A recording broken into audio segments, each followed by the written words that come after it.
In this video we will learn how to include a new drawing in the user's library. First we create the relevant drawing.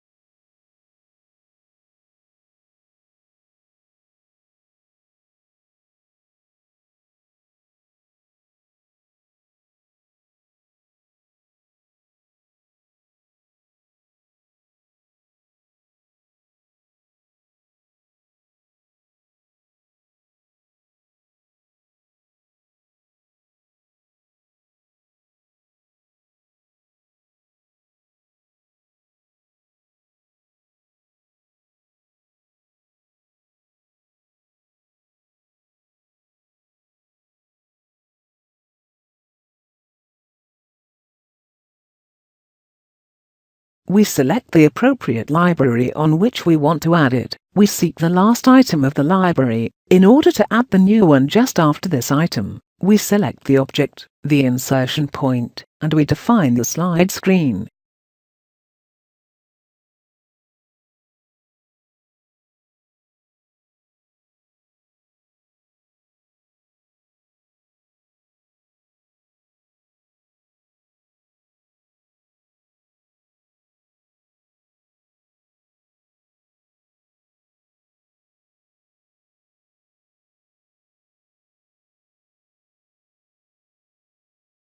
The item is added, and we can use it in any new project.